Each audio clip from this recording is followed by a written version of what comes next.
제가 야고보서를 시작하면서 야고보서의 주제는 그러니까 지혜이다, 이렇게 말씀을 드렸습니다. 아마 다 기억하고 계시리라고 믿습니다. 이 내용을 상기하면서 다시 한번 언급을 해보면 1장 5절에 너희 중에 너희 중에 누구든지 지혜가 부족하거든 후히 주시고 꾸짖지 아니하시는 하나님께 구하라 그리하면 주시리라, 이렇게 되어 있습니다. 이건 단순히 우리가 시험 당할 때 뭔가 시험을 탈피하기 위해서, 그걸 극복하기 위해서만 필요한 것이 아니라 우리의 모든 일상에서 그 지혜가 필요하다, 하나님께서 주시는 지혜가 필요하다, 이런 것들을 우리가 생각할 필요가 있습니다. 오늘 본문에 지혜에 관한 얘기가 다시 등장을 합니다. 그래서 야고보서 저희가 첫 시간에 말씀드렸던 내용을 다시 한번 소환해 보려고 합니다. 야고보서에서 얘기하는 지혜는 인간이 세상에서 믿음을 실현하기 위하여 필요한 하나님의 은혜입니다. 그래서 지혜는 두 가지로 생각해 볼 수 있습니다. 첫 번째는 하나님의 존재와 그를 통한 창조를 믿는 것입니다. 이 믿음은 그냥 우리에게 믿어지는 것이 아니고, 우리가 믿는 것이 아니고 믿어지는 거죠. 하나님의 은혜입니다. 하나님의 지혜입니다. 두 번째는 하나님께서 그의 백성에게 허락하신 이 땅에서의 삶의 방식을 이해하고 따르는 것입니다. 이 땅에서 우리가 하나님의 자녀로, 그리스도의 제자로 우리가 어떤 삶을 살아야 하는가 하는 것이 무엇이냐면 하나님께서 말씀하시는 그 말씀에 입각해서 살아갈 수가 있는데, 그것이 뭐냐면은 하나님의 지혜다, 이런 얘기가 되겠습니다. 따라서 하나님의 말씀을 따라서 행할 때 이런 지혜의 삶이 가능하다 하는 것을 말씀을 드립니다. 오늘 본문은 지난주에 제가 말의 위험성이라는 것은 단순히 우리가 말을 함에 있어서 잘못하는 것이 아니라 그 사람의 인격과 그 사람의 신앙의 깊이에 기인한다 라는 말씀을 제가 드렸습니다. 그래서 그 내용과 계속해서 연결해서 오늘 내용이 이어지게 되겠습니다. 오늘 본문은 이렇게 시작합니다. 너희 중에 지혜와 총명이 있는 자가 누구냐?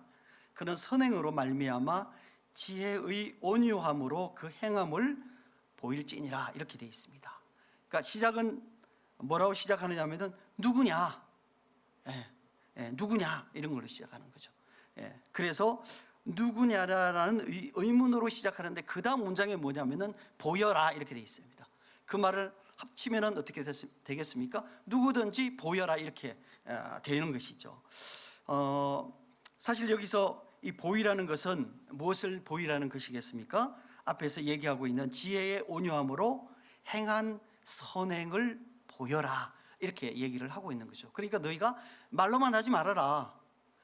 말로만 하지 말고 실제로 너희 삶 가운데 너희가 하나님의 지혜로 행하고 있다는 사실을 보여라, 이렇게 얘기가 되는 것이죠. 그래서 누구냐 보여라, 이런 얘기는 우리가 물을 때 누구니? 이렇게 물어보는 것은 안에 어떤 사람이 있는데 특정한 그 사람 중에 누군가를 특징하기 위해서 사실은 얘기를 하는 것이죠. 근데 여기에서 지금 누구냐라고 얘기하는 것은 있느냐? 그러니까 사실은 이런 있느냐라고 물어보는 말 자체가 뭐냐면 약간의 부정적 의미를 가지고 있는 것이죠. 실제로 너희가 그렇게 하는 사람이 너희 중에는 사실은 없다, 이런 얘기를 지금 하고 있는 겁니다. 그래서 상당히 부정적 접근을 하고 있다, 이렇게 우리가 생각해 볼 수 있겠습니다. 자, 그런데 오늘 이 내용에서 가장 중요한 내용, 이 지혜의 온유함으로 행한 선행이라는 말이 조금 어렵습니다. 그래서 이 내용을 조금 잘 이해하는 것이 아마 필요하지 않을까 생각을 합니다. 그래서 이를 다시 함축해 보면 지혜의 온유함인 거죠. 지혜의 온유함. 그런데 이것도 사실 어려워요. 왜냐하면 지혜와 온유함이 사실 잘 결합이 안 됩니다. 매칭이 안 되는 거죠. 그래서 지혜와 온유함 사이에 뭐냐면 행함이 있는 거죠. 지혜의 행함으로 말미암아 온유함을 보이는 것, 이렇게 우리가 정리해 볼 수 있을 것 같습니다.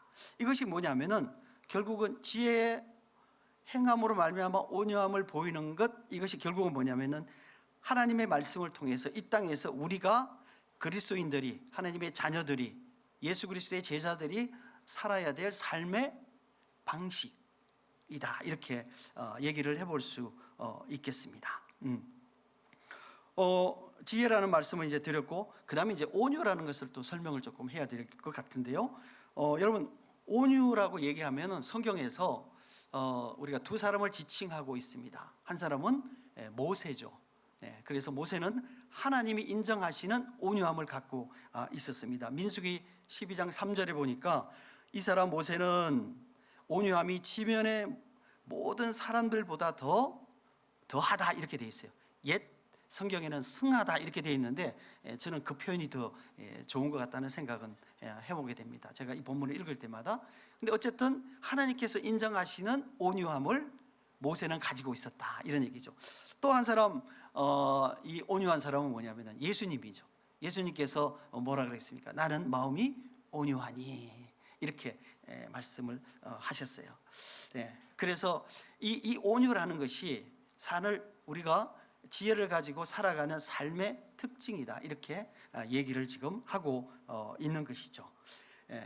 그래서 이 야고보 장로는 교회에 대해서 하나님의 말씀을 토대로 한 이 온유라는 것이, 지난번에 제가 온유는 그냥 착하다, 뭐 선하다, 이런 게 아니라 온유라는 것은 훈련된 삶이다, 이렇게 말씀을 드린 적이 있어요. 그래서 하나님의 말씀을 토대로 한 훈련된 삶의 방식은 어떻게 하는 것인가, 그것을 오늘 여러분과 같이 조금 나누어 보려고 합니다. 첫 번째, 우리 하나님의 말씀으로 인한 훈련된 삶의 첫 번째는 우리의 동기예요. 우리가 어떤 일을 할 때에 동기를 언제나 살펴보는 것이 굉장히 중요합니다. 사람들은 일반적으로 자신을 착하다 이렇게 생각합니다. 여러분 다 그렇게 생각하시죠? 안 그렇습니까? 다 착하다 이렇게 생각합니다. 특별히 이 착하다는 말은 이게 상당히 그 심리학에서는 착한 아이 컴플렉스 신드롬이라는 말이 있습니다. 그것은 뭐냐면은 타인으로부터 내가 착하다 이런 말을 듣기 위해서 내가 갖고 있는 내면의 욕구나 소망, 이런 것을 억제하는 거죠. 말도 그렇게 하고 또 행동과 이런 것들을 반복하는 이 심리적인 상태, 이런 것을 우리가 뭐냐면은 착한 아이 컴플렉스, 이렇게 얘기를 합니다.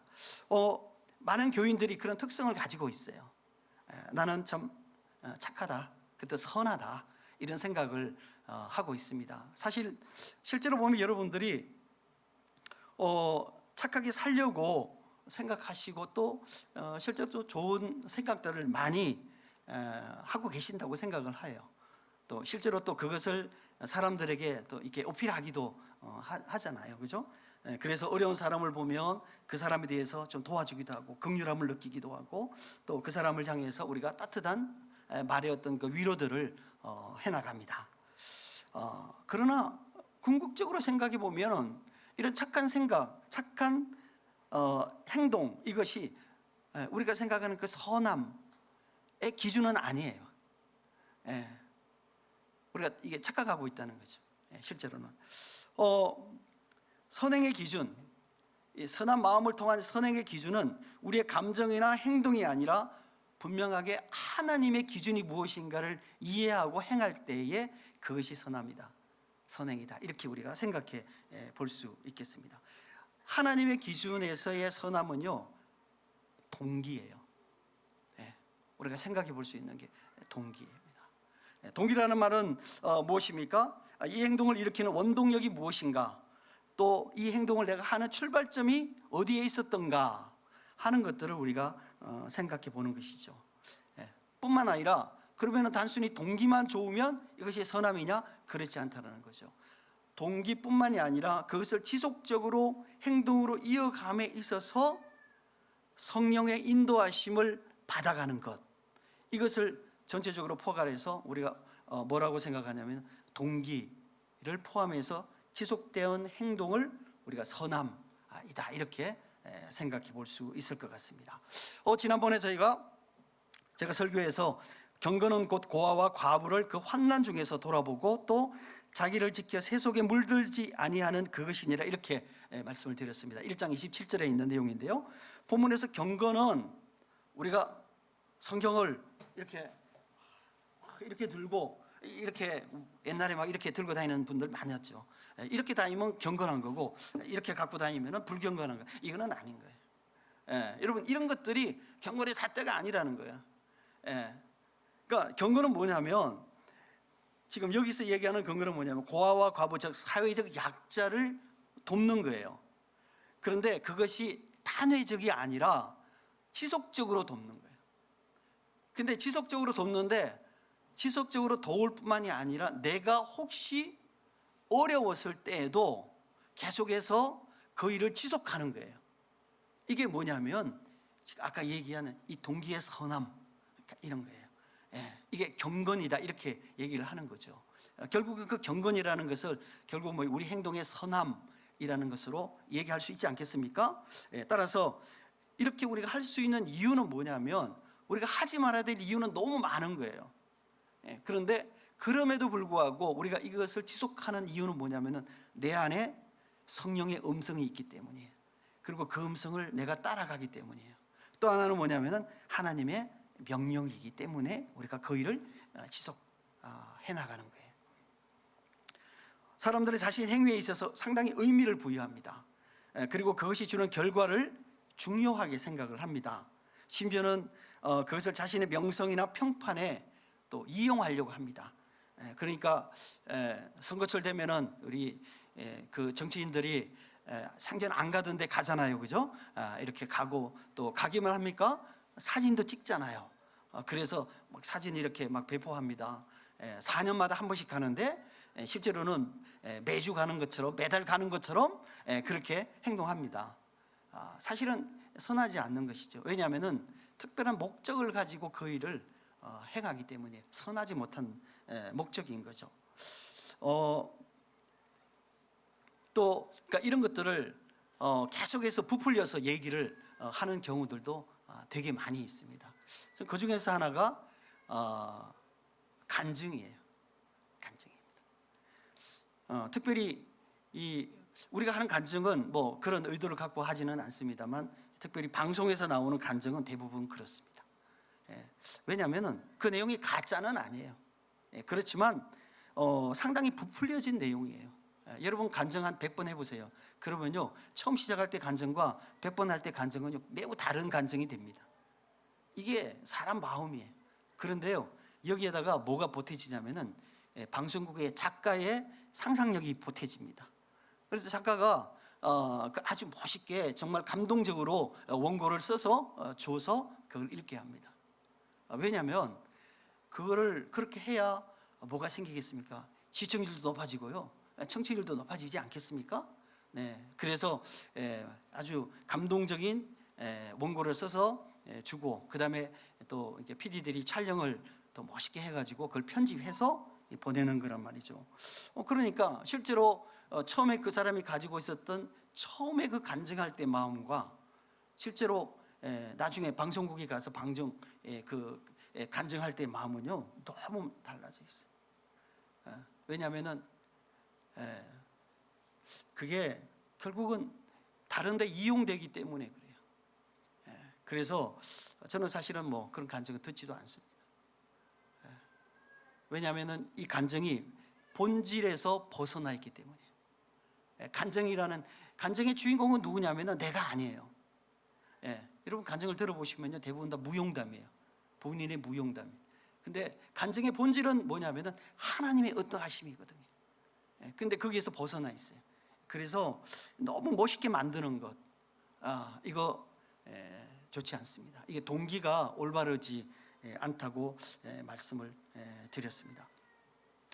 야고보 장로는 성생들아, 너희가 지혜의 온유함으로 하지 않고 자신의 이익을 위하여 하는 선행은 자신을 자랑하는 것이며 다른 사람을 속이는 행위라고 규정하고 있어요. 이런 올바른 동기가 아니며 하나님 앞에서 선한 행위가 아니다 라고 얘기를 하고 있다는 거예요. 그러니까 우리가 이것을 좀 무겁게 받아들일 필요가 사실은 있습니다.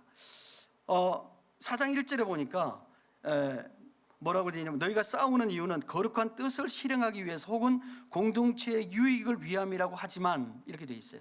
거기서 뭐냐면 그 당시에 초대교회의 그 성생들이 서로 자기가 잘났다, 내가 잘났다, 내가 너보다 더 뭔가를 잘한다, 그러니까 이런 여러 가지 이유 때문에 서로 다투는 일들이 많았어요.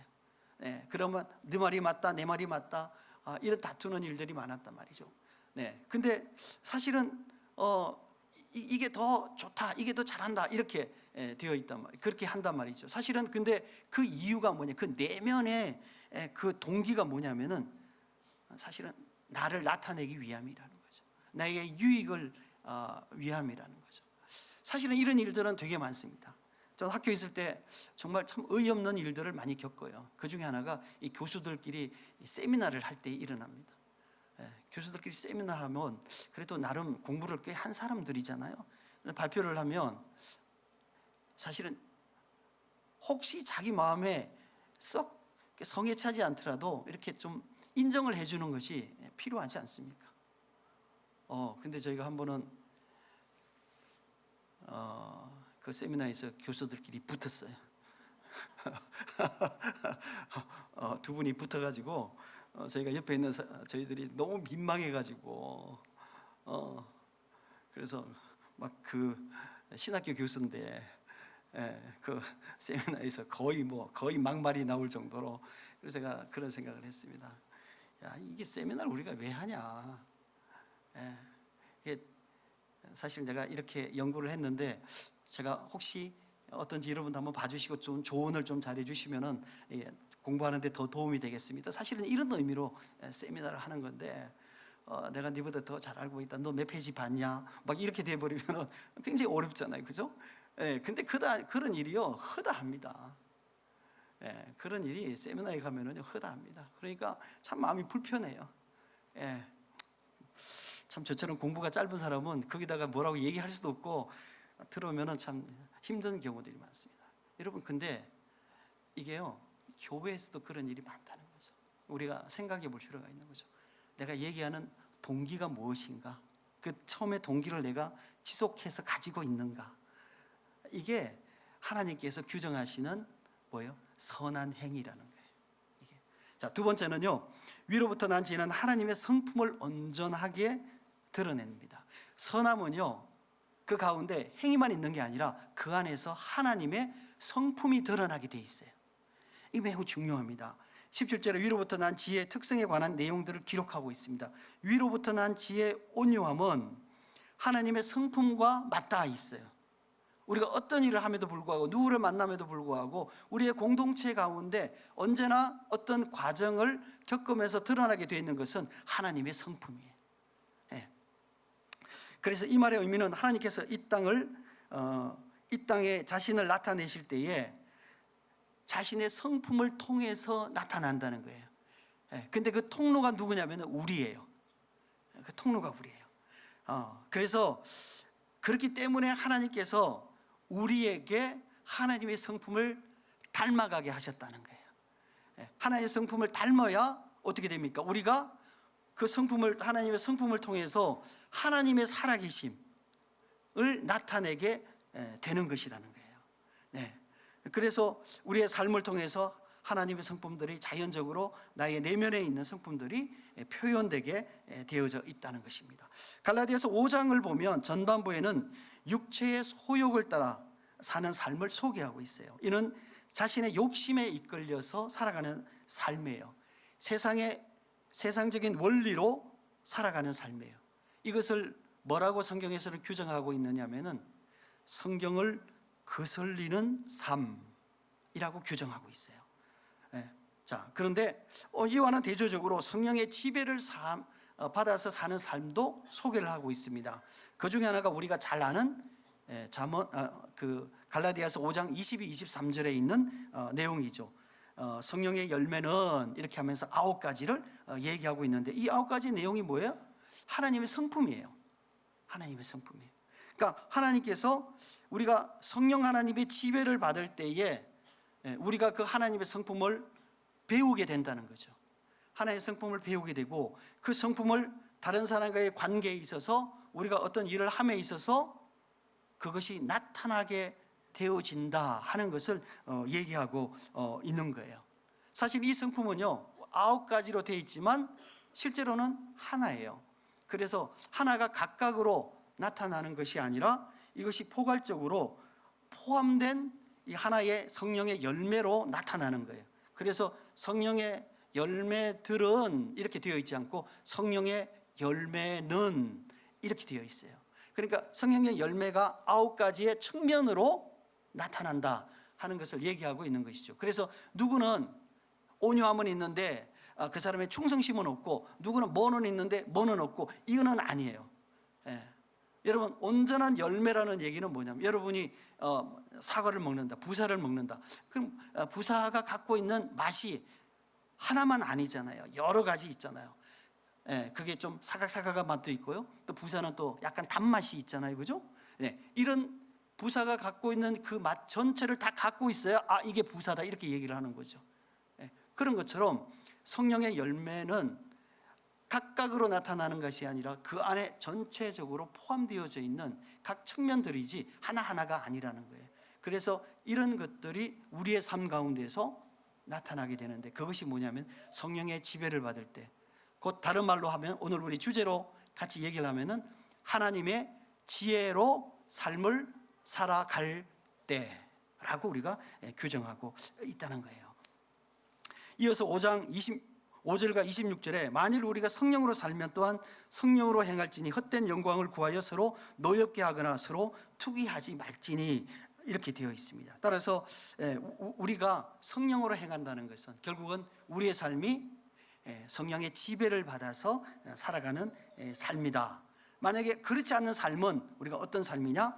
결국은 원수 맺는 일, 분쟁하는 일, 또 내가 성내는 일, 당짓는 일, 또 서로 분열하는 일, 술 취하는 일, 이런 다양한 세상적인 어떤 지배를 받아가는 삶이다. 우리가 이렇게 얘기를 해볼 수가 있습니다. 우리는 가끔 성품과 행동을 분리하는 경향이 있어요. 예를 들면 사회적으로 어떤 무리를 일으킨 분이 어떤 분이 주변에 있다면 우리가 어떻게 얘기하냐면 그분 참 좋은 분인데, 아니에요. 좋은 분이 아니에요. 왜냐하면 그 사람의 삶이 곧 그 사람의 성품이, 물론 어떨 때는 그 사람이 어떨 때는 선한 일을 하기도 해요. 물론 그래요. 그러나 본질적으로 그 선함의 과정은 결국은 뭐냐면 그 사람이 결국은 지향하는 목적을 쉽게 달성하기 위해서 그렇게 한 거란 말이에요. 그러니까 그거는 진심이 아니에요. 여러분, 진심이 아니에요. 우리는 그 분리해서 그 사람에 대해서 우리가 그렇게 참 좋은 분인데 이렇게 얘기하는 거, 그거 아니에요. 그 사람은요 나쁜 사람이에요. 왜냐하면 그거를 그렇게 이용하는 거란 말이에요. 그러니까 우리가 본질적으로 이 이분법이 아니고 일관된 우리의 관점이 필요한 거예요. 일관된 관점이 필요한 거예요. 물론 우리가 실수를 할 수도 있어요. 충분히 그런 점들은 우리가 참작이 됩니다만, 어쨌든 우리가 그런 측면에서 올바른 관점을 가질 필요가 있다 하는 것들을 우리가 생각해 볼 필요가 있겠습니다. 세 번째 우리가 생각해 볼 것은, 지혜 온유함으로 행하는 것은 새로운 삶의 열매를 맺는 거예요. 우리의 인생에서 새로운 삶의 열매를 맺는데 18절에 이렇게 되어 있습니다. 화평하게 하는 자는 화평으로 심어 의의 열매를 거둔다, 이렇게 되어 있어요. 화평하게 하는 자는 누굽니까? 화평하게 하는 자는요, 이 화평이라는 것은 하나님께서 우리에게 주시는 선물이에요. 왜냐하면 그것은 하나님의 백성들은 어떤 사람들이냐면 하나님과 화평한 사람이에요. 우리가 죄를 지었을 때 하나님께서 우리가 하나님과 원수된 자였잖아요. 하나님과 분리된 자였잖아요. 근데 예수 그리스도로 말미암아 우리가 하나님과 어떻게 됐습니까? 화평하게 된 거죠. 화평하게 된 거죠. 그러니까 이 화평이라는 것은 내가 화평해서 된 것이 아니라 하나님께서 우리에게 주시는 선물인 거예요.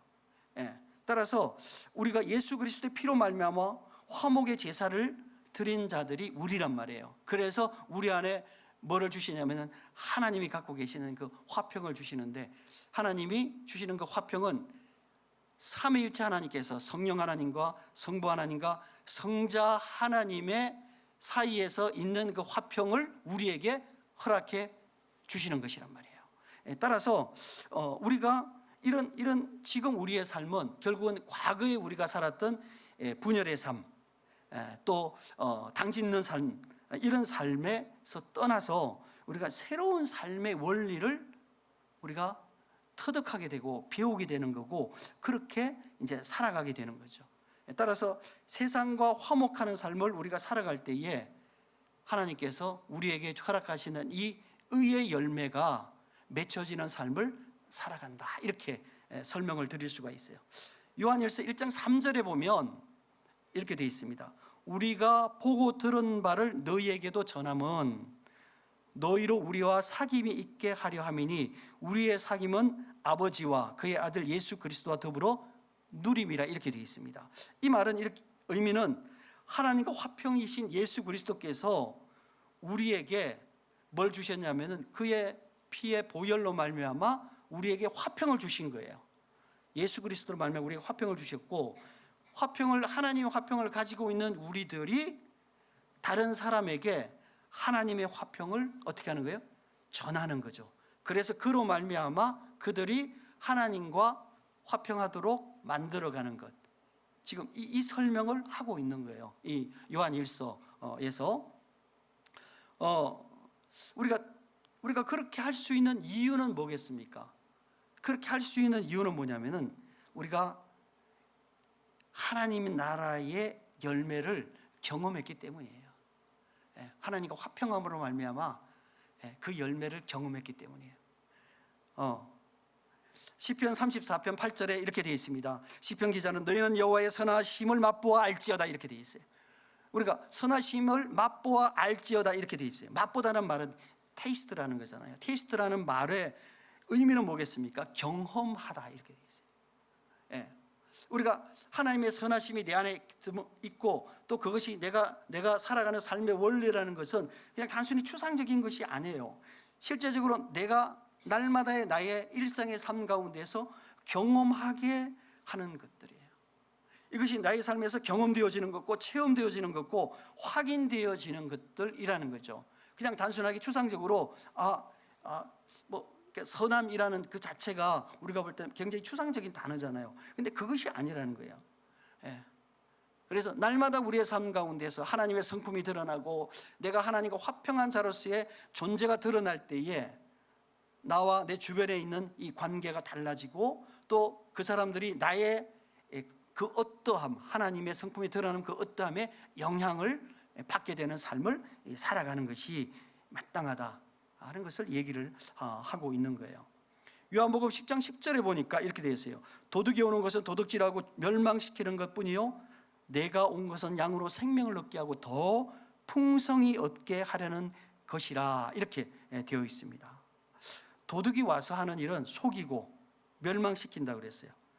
우리가 도둑에게 속아서 헛된 생각을 하고 남을 속이고, 근데 내가 생각할 때는 내가 남을 속였다고 생각을 했는데 시간이 지나서 궁극적으로 보면은 내가 나를 속인 거예요. 결국은 그 피해가 누구한테 온 겁니까? 나한테 온 거예요. 나한테 온 거예요. 그러니까 이것이 죄인데, 죄의 실체는 뭐냐면요, 죄의 실체는 남을 속이면서 쾌감을 얻게 하는 거예요. 쾌감을 얻는 거예요. 한 건 했구나, 이렇게 생각합니다. 그런데 무서운 것은 궁극적으로 내가 남을 속이는 줄 알았는데 결국은 내가 남을 속인 게 아니라 내가 나를 속이면서 나로 하여금 좌절감을 갖게 한다는 거예요. 결국은요, 이게 문제라는 거예요. 결과가 무엇입니까? 내가 나에 대해서 실망하게 되고 무기력하게 나를 만들어 버리는 거죠. 이게 죄가 주는 이 죄책이에요. 죄가 주는 결과예요. 결국은 내가 뭔가 지혜롭게 내가 내 생각에는 지혜롭게 행한다고 했는데 결국은 그것이 지혜가 아니고 멸망이었다는 것을 우리가 그 결론을 우리가 갖게 된 거죠. 사실 이건 결국은 뭐겠어요? 인격의 파멸인 거죠. 결국 나는 아무것도 할 수 없구나. 그리고 뭔가를 새로 해보려고 하니까 너무 어렵구나. 물론 전능하신 하나님께서 그런 분들도 우리가 고치시고 새롭게 하십니다만, 그러나 그 회복의 과정은 상당히 어때요? 길죠. 어려움들을 겪게 되는 거죠. 그런 마음을 딱 먹으면 어느 날 다음 날부터 그 사람이 그렇게 될 수 있겠습니까? 그렇지 않잖아요.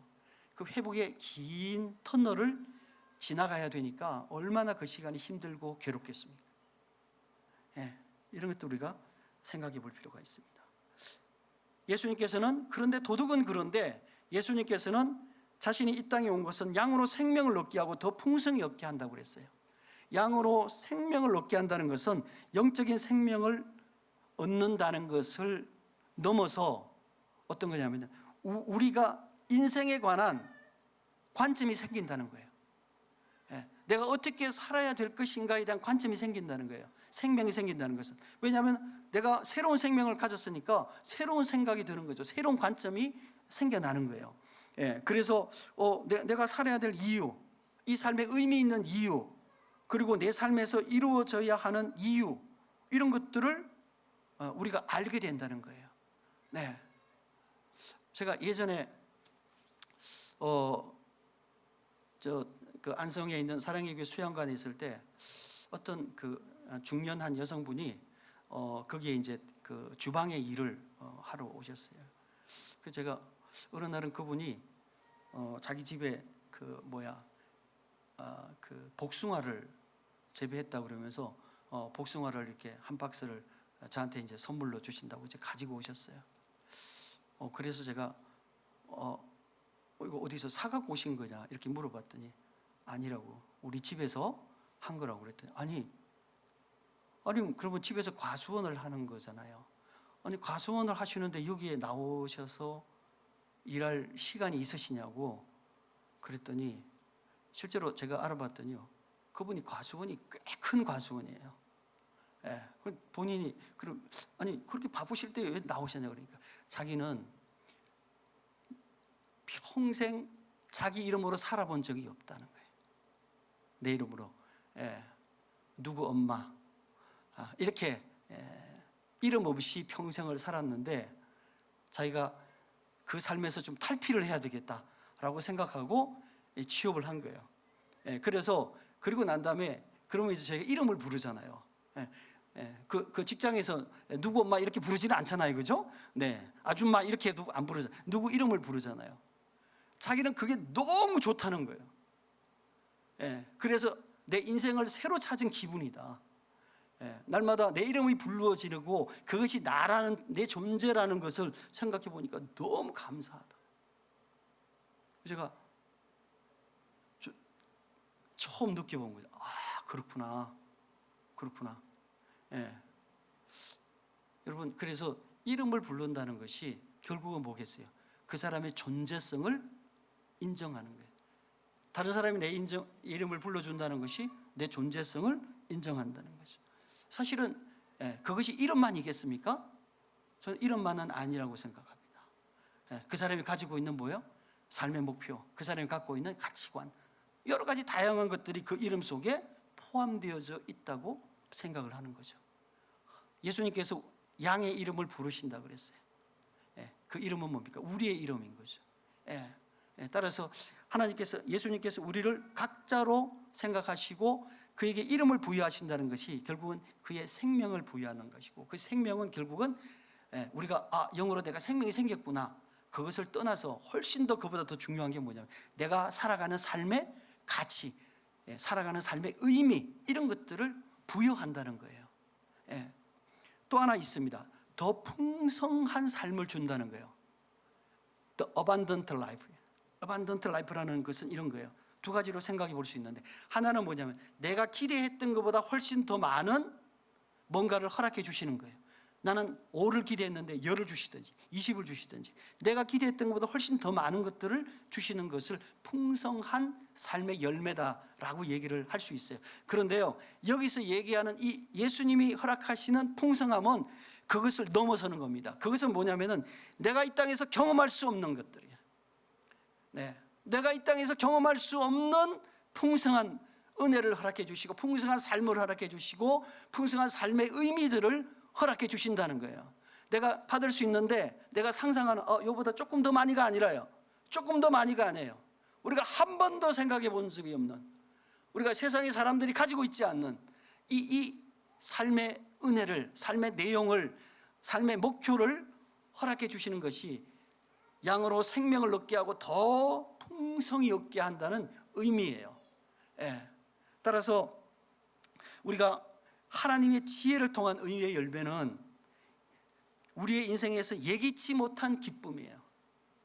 예, 예기치 못한 기쁨이에요. 예. 우리가 참 어려운 삶을 살고 있다가 예수님께서 어느 날 나에게 찾아오셔서 내 손 붙잡고 상호야, 내가 너를 사랑한다. 그러니까 이런 고백을 내가 들었을 때에 말할 수 없는 기쁨이 있는 거죠. 이게 내 삶이구나. 이게 내가 살아야 될 삶이구나. 이게 내가 살아야 될 삶의 여정이구나. 이게 내가 헌신해야 될 내 인생의 목표구나 하는 것들을 깨닫게 되는 거예요. 한 번도 생각해 본 적이 없죠. 한 번도 예. 그런 인생을 우리로 하여금 하나님께서 살아가게 하시는 거죠. 여러분, 우리가 그리스도인으로서 우리가 이 삶을 산다는 거죠. 특별히 헌신된 그리스도인으로서의 삶을 산다는 것은요, 참 쉽지가 않아요. 어떻게 보면은 다른 사람 입장에서 보면은 이 바보 같은 삶이에요. 왜냐하면 우리가 월급 받아가지고 안 그래도 생활하고 적금 붓기도 참 빠듯한데 11조 내야죠, 헌금해야죠, 다른 사람 또 해야죠. 그 다음에 또 바쁜데 직장 생활 바쁘고 여러 가지 바쁜데 교회 나와서 봉사해야죠, 뭐 해야죠. 얼마나 바빠요. 예, 일주일이 뭐 어떻게 지나가는지 모르게 바쁘단 말이에요. 내가 만약에 절에 다니면은 그냥 저기 초파일 날 며칠 전에 절에 가가지고 저기 보시하는 거죠. 그다음 기와장에다가 이름 써가지고 몇 장 넘기면 끝이잖아요. 제가 비하하는 건 아니에요. 보통 다 그렇게 하시더라고요. 얼마나 편해요. 예. 여러분, 근데 이게 예수 믿으면은 얼마나 이게 불편한 이 힘든 일이 많아요. 예. 저희처럼 이렇게 작은 교회 다니면은 불편한 일이 참 많습니다. 부담 가는 일도 많고, 큰 교회 가면은 뭐 그냥 교회만 왔다 갔다 하면은 뭐 그렇죠. 존재감이 없으니까 얼마나 편해요. 예. 근데 참 이렇게 작은 교회를 선택해 주시고 또 이렇게 참석하시는 분들은 전 참 귀하다고 생각을 합니다. 이 불편한 일을 우리가 왜 하겠어요? 이 불편한 일. 예. 왜냐하면은 이것을 통해서 우리 인생을 다시 돌아볼 수 있기 때문에, 내가 사는 삶을 어떻게 살아야 될 것인가를 내가 고민하며 살기 때문에. 예. 그러니까 고민하며 산다는 얘기는 세상적으로 시루에 휘둘려서 그렇게 똑같이 사는 것은요, 쉬워요. 얼마나 쉬운지 몰라요. 그러나 그 물을 거슬려 가는 것은 어렵습니다. 그럼에도 불구하고 우리가 그 삶의 의미를 갖는 것은 뭐냐면 그 삶이 맞기 때문이에요. 그렇게 사는 것이 옳기 때문이에요. 그렇게 사는 것이 하나님의 명령이기 때문인 거예요. 고린도서 5장 17절에 그런즉 누구든지 그리스도 안에 있으면 새로운 피조물이라 이전 것은 지나갔으니 보라 새 것이 되었도다 라고 얘기하고 있습니다. 이것은 결국은 뭐겠어요? 우리가 새로운 삶을 살아간다는 것은 새로운 삶의 내용, 새로운 삶의 방향을 얘기하고 있는 것이다 라는 것을 우리가 한번 생각해 볼 수 있겠습니다. 사랑하는 성도 여러분, 그렇습니다. 그리스도인이 된다는 것은 우리의 일상의 삶의 의미가 달라지는 것이에요. 우리가 살아가는 삶의 방향과 가치가 달라지는 거예요. 나와 함께 있는 사람과의 관계가 달라지는 거예요. 행동과 결과가 아닌 동기로 평가받는 삶으로 달라지는 거예요. 이것이 겸손한 모습으로 살아가는 우리의 삶의 모습이 되어야 하는 것입니다. 이것이 하나님의 자녀며 그리스도의 제자인 우리의 삶의 목표이며 우리가 마땅히 그렇게 살아가야 될 삶의 내용인 거예요. 또 저와 여러분, 하나님과 나눔의 교회 공동체가 그런 삶의 모습으로 변화되기를 축원합니다. 아멘.